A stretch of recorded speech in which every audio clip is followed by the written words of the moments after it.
Hello बच्चों, welcome to quest education. मेरा नाम है दिप्यमान और मैं हूं आप लोगों का केमिस्ट्री टीचर। आज फिर से मैं आ गया हूं एक शानदार सा टॉपिक लेकर जिसका नाम है डाल्टन्स एटॉमिक थ्योरी। ये आप लोगों का एक बहुत ही ज़्यादा चाहिदा, ठीक है ना, डिमांडेड टॉपिक है कि डाल्टन्स एटॉमिक थ्योरी, ठीक है ना। तो चलिए क्लास के साथ आगे बढ़ते हैं। तो क्या लिखा क्या गया है इसमें, है क्या, ठीक है ना। जो नाम है ना, डाल्टन्स एटॉमिक थ्योरी, मतलब ये एक थ्योरी है जो किसके ऊपर आधारित है, which is based upon what, atoms, ठीक है ना। इन्होंने बताया था कि एटम्स क्या है, ठीक है ना। पिछले क्लास में मैंने आपको स्टेट्स ऑफ मैटर पढ़ाया था, समझाया था। तो जो कि स्टेट्स ऑफ मैटर है, ठीक है ना, इन्होंने क्या कहा था उनके स्ट्रक्चर के बारे में, ठीक है ना, उनके कंपोजिशन के बारे में, उनके कम्बिनेशन के बारे में, और क्या कहा था उन्हीं के बिहेवियर के बारे में, ठीक है ना। तो आइए देखते हैं क्या कहा गया। जो डाल्टन्स एटॉमिक थ्योरी है, इनका पूरा नाम है जॉन डाल्टन, जिन्होंने क्या फर्स्ट साइंटिफिक थ्योरी प्रपोज किया था, what about the nature of matter. क्या about the nature of matter, ठीक है ना। तो इन्होंने क्या कहा था, matter is made up of small indivisible particles called as atom. तो what is atom? Atom, matter is made up of small indivisible particle, particle है, ठीक है ना, जिसे क्या कहते हैं, which is called as what, atom. तो जॉन डाल्टन ने, उन्होंने क्या क्या कहा था, उन्होंने क्या क्या ऑब्जर्व किया था, फंडामेंटल स्ट्रक्चर को स्टडी किया था, उनके कंपोजिशन को स्टडी किया था, और बिहेवियर ऑफ मैटर, उसके उनके बारे में उन्होंने स्टडी किया था। उन्होंने क्या कहा था कि जो स्ट्रक्चर है ना, वो atoms made up of tiny particles which is called as what, atoms, कि कोई भी मैटर एक छोटा सा पार्टिकल से बना होता है। हर एक एटम, सॉरी, हर एक एलिमेंट, हर एक मैटर, उनके प्रॉपर्टीज़ के बारे में कहा था क्या, atoms of each element are unique, मतलब हर एक एटम अपने आप में यूनिक है।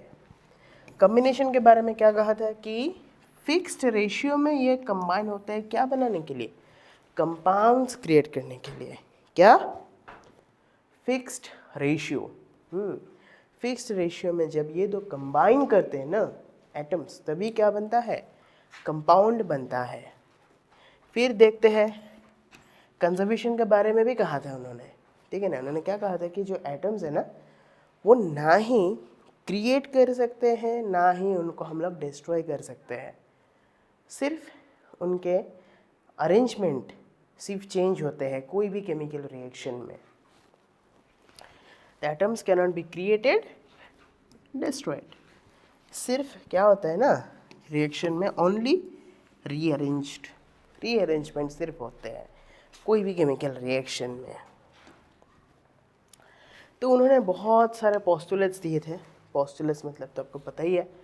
तो उनका पहला पोस्टुलेट क्या था कि जो मैटर है, matter is made up of tiny particle which is called as what, atoms, ठीक है ना।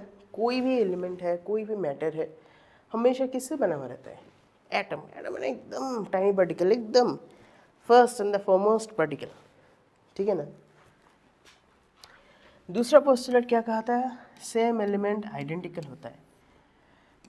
Atoms of the same element are what, identical, ठीक है ना, एक जैसे नहीं था, मतलब क्या, सेम मास, सेम साइज और सेम केमिकल प्रॉपर्टीज होते हैं।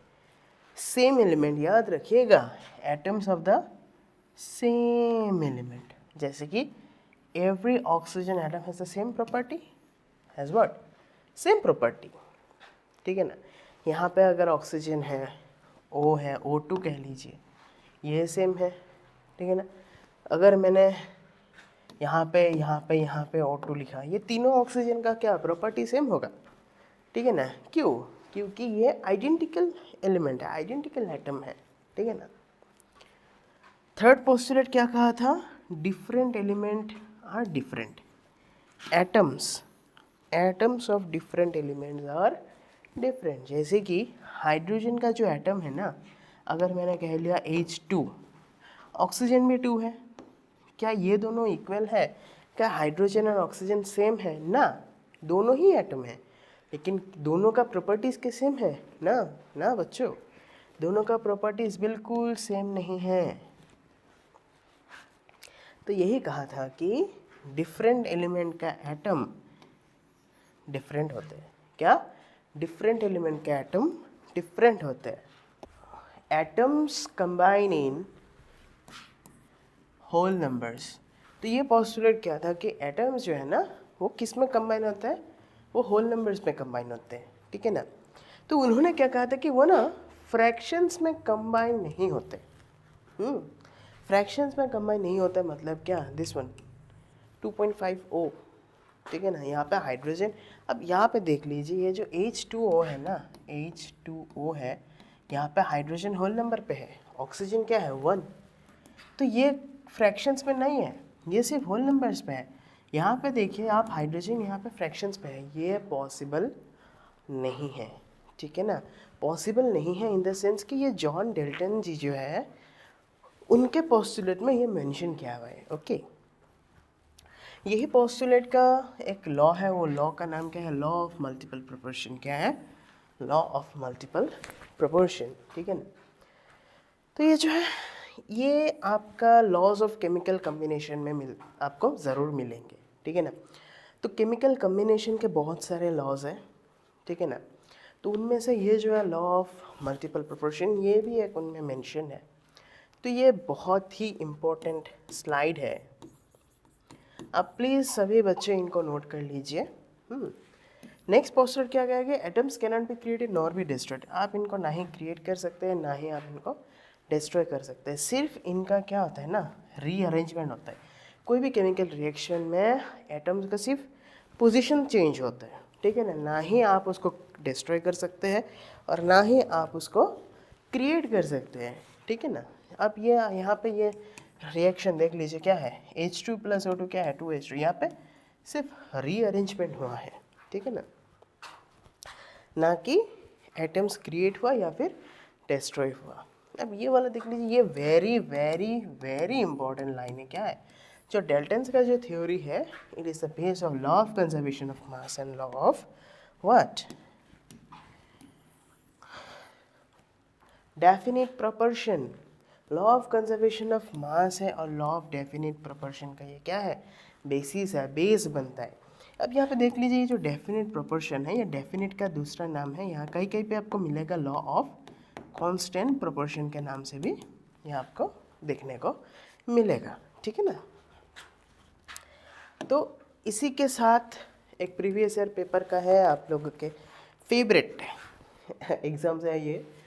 तो ये क्वेश्चन आप लोग एकदम देखते ही, पलक झपकते ही आप इसको एकदम फोड़ डालेंगे। क्या है?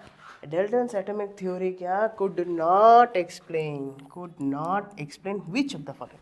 क्वेश्चन देखिएगा अच्छे से, यहाँ पे क्वेश्चन में है could not explain. Could explain नहीं है लेकिन, ठीक है ना। क्या क्या दिया हुआ है ऑप्शन में आप देख लीजिए। लॉ ऑफ, नीचे से चलता है, ठीक है ना। कांस्टेंट प्रोपोर्शन, ये आपने देखा, मैं आपको ये पढ़ाया कि जो डेल्टन का एटॉमिक थ्योरी है वो इनका बेस है।